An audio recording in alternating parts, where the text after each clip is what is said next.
Okay, Melissa, this is gorgeous. Really, really nice work. This is one of the nicer banners I've seen.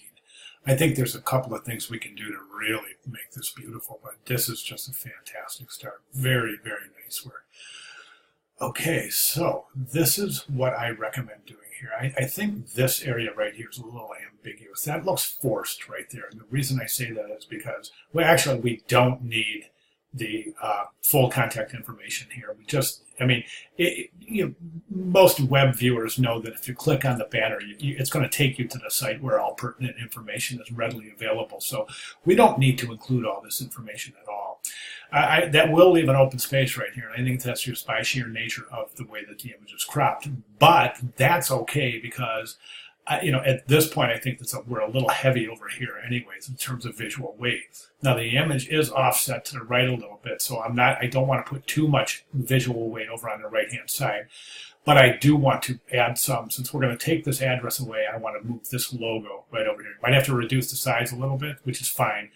So logo right there, okay? Then you have turn your winter blues away, limited space, so book now. That space is limited. It's in black. The headline is in purple. The black is a little more stark than the purple. Therefore, it advances in the composition a little bit, and I think in a way that is not as calming as it could be. For that reason, I recommend maybe using a different color in the subhead. Maybe even that teal color for that kind of cyan color from the logo. So you have purple for the head, cyan for the subhead, logo moved over to the right-hand side.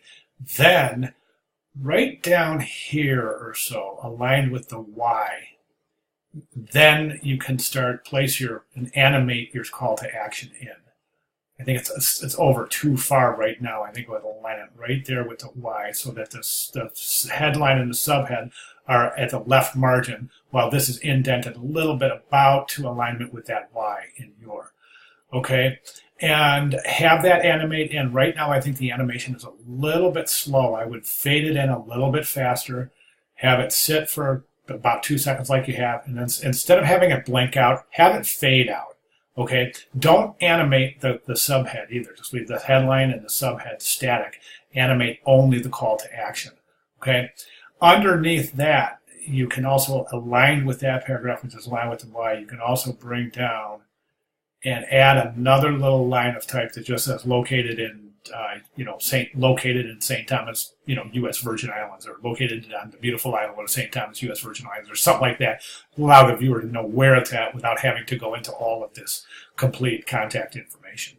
Okay, try it. I think it's going to be beautiful. And really, listen, I want to say something. I think honestly that, sorry about that. I think that, Melissa, I think that this is really one of the more finely finessed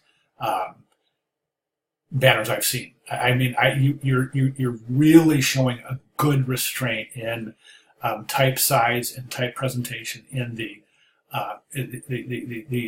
animated technique and in the overall presentation. A lot of students tend to overdo it at this point while they're learning basics of animation, basics of typography, basics of digital imaging. But I just want to mention you got a really, really nice touch here. So keep it up. Remember, less is always, always more. All right, fantastic work. If you have any questions, please let me know. I'll be glad to clarify. Otherwise, I'd like to see those changes made to your final banner submission when that time comes. Also, some of my comments here may require you to go back to the magazine ad and maybe make some changes there just to maintain the consistency that is going to, that needs to be present in this advertising campaign. Okay, fantastic job, Melissa. Thank you very much.